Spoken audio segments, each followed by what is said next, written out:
भाजपा सांसद सुधांशु त्रिवेदी ने कहा, मध्य पूर्व पश्चिमी एशिया सीधे युद्ध में।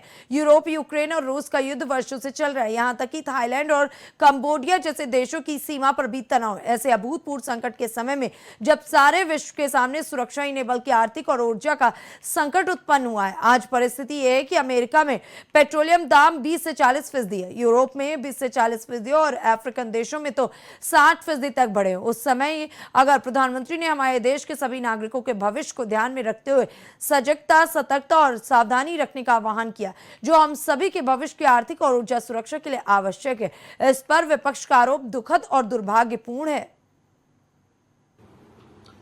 मध्य पूर्व पश्चिमी एशिया सीधे युद्ध में है।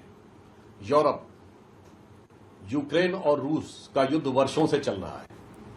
इजराइल और गाजा का युद्ध और अमेरिका और ईरान का युद्ध एक बहुत चुनौतीपूर्ण परिस्थितियों पूर्ण विश्व को ले जा रहा है। यहां तक कि थाईलैंड और कंबोडिया जैसे देशों की सीमा पर भी तनाव है, तो ताइवान पर भी तनाव की जब तक समाचार आते रहते हैं। ऐसे अभूतपूर्व संकट के समय में जब सारे विश्व के सामने सुरक्षा का ही संकट नहीं है बल्कि आर्थिक और ऊर्जा की सुरक्षा का भी संकट उत्पन्न हुआ है।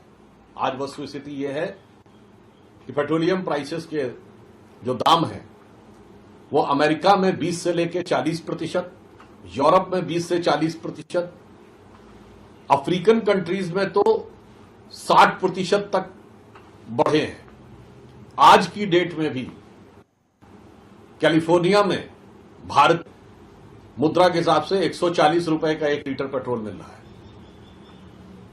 और उस समय यदि माननीय प्रधानमंत्री जी ने हमारे सभी देश के नागरिकों के भविष्य के ध्यान में रखकर एक सजगता, सतर्कता और सावधानी रखने का आह्वान किया है,